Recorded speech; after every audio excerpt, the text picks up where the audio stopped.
When Federal Cabinet knocked back a request for $25 million in assistance for struggling fruit processor SPC Admona last week, it gave two reasons. The first was that the SPC Admona's parent company, Coca-Cola Amatil, is a highly profitable company and had the wherewithal to fund any restructuring itself. But the second reason given by the Prime Minister, Tony Abbott, and Industry Minister, Senator Eric Abetz, was that some of the wages and conditions enjoyed by SPC Admona workers were overly generous. Now that's been contested by the Liberals' own Sharman Stone, the local member in that seat, who effectively accused the Prime Minister and Senator Abetz of lying. And the company itself has put out a release saying that the claims of the government about wages and conditions are not accurate.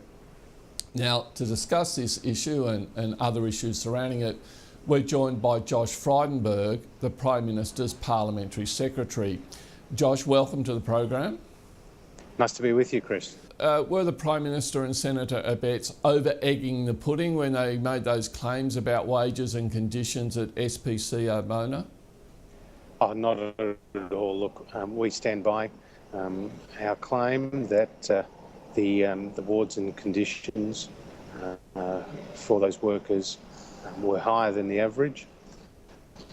But we also make the point that SPC Admona's parent company, Coca-Cola Amatil, is a $9 billion company that turned a $215 million profit in the last 6 months, and does have the wherewithal, Chris, to reinvest in the company to make sure it's a success.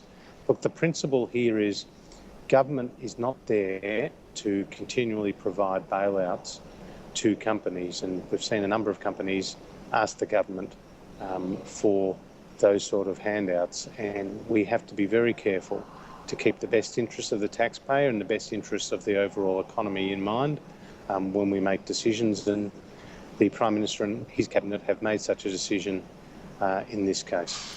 Well, the local member, Sharman Stone, has broken ranks, has effectively accused the Prime Minister of lying.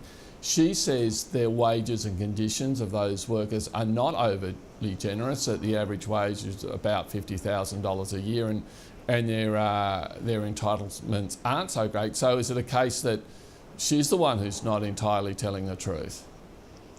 Look, Sharman is a valued colleague and friend, and she is rightfully very passionate about these issues and is going into bat for her constituents like a good member would.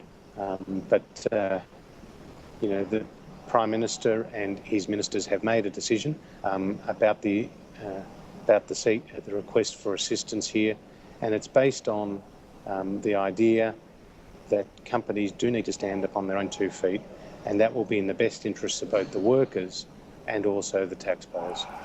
If it's the case that companies need to stand on their own 2 feet, I understand that the Assistant Infrastructure Minister, Jamie Briggs, announced a grant of $3.5 million just on Monday to a Tasmanian seafood company, Huon Aquaculture. What's the difference there, do you know? Is this a across-the-board rule that the government doesn't put its hand in its pocket? What's the difference between those two situations?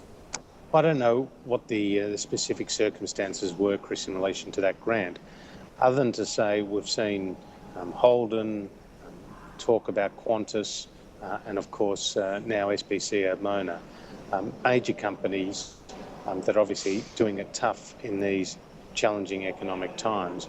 And we do not, as Liberals, believe that the taxpayer is the banker to private enterprise. Ultimately, private enterprise needs to work most effectively and efficiently, and if it's allowed to do that, a number of initiatives we're committed to undertaking, namely getting rid of the carbon tax, namely cutting red and green tape, namely lowering the company tax. If we're able to do that, then we can allow the private sector to prosper. That's the best way to create real jobs, Chris, not about continued subsidies from the taxpayer.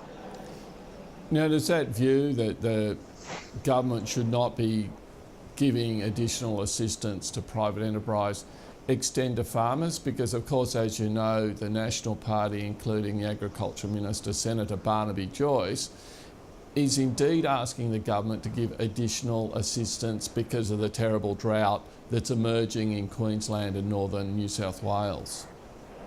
Well, these are, as you say, very difficult situations that our farmers are finding themselves in. And there is already provision that is made for drought assistance packages, Chris, and Joe Hockey's made that very clear, that we do stand ready to help our farmers with the existing processes and packages that are in place. Doesn't the government then risk the accusation that it's got one rule for farmers and people in, say, National Party seats and another rule for assisting workers in the manufacturing sector?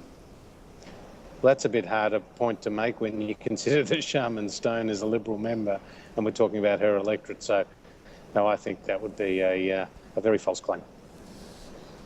Maybe a Labor politician may make the allegation that there's one rule for private enterprise farmers, small business people, and another rule for the unionised workforce in manufacturing. Well, that's just plain wrong. We want to support workers across the country, and the best way to do that is to remove some of the restrictions on business, because, Chris, at the end of the day, it's business, not government, that creates real jobs. We want the entrepreneur to feel that they can take a risk out there, that there's an incentive for them to go and employ more people. If they do that, then employment in the economy will grow. If governments continue with handouts and don't seek to improve productivity, as we've seen in the last 5.5 years of the Labor government, then everyone will suffer. I am accurate though in saying that there is a belief in the government that awards and conditions for Australian workers are overly generous at the moment given the existing economic conditions. Well, Chris, as you're aware, the government's made a submission to the Fair Work Commission's review into 122 modern awards. Our concern is about the complexity and the confusion in some of those awards. Our also concern is that maybe business interests are not taken into account as they should be, the impact on business of particular awards, but also of the inflationary impact. So that's where the emphasis in our submission is on. And what sort of changes would you like to see to the awards then? Can you give a kind of an example? You'll have to read our submission, Chris. But I mean, if we can make some adjustments to the complexity and the confusion for business owners to be able to move through this award system more effectively and efficiently, then that will be a good start. Okay, Josh Frydenberg, before I let you go, is it time that this government or a government finally makes a decision about a second Sydney airport, given that has become such an infrastructure bottleneck for Sydney and New South Wales? Oh, look, we've said that we'll be looking into this issue, and the decision in due course will be made. But it's not imminent, and of course, there is a number of considerations to take into account on this what is a very difficult issue. Okay, Josh Frydenberg, thank you so much for joining us today. Thanks, Chris.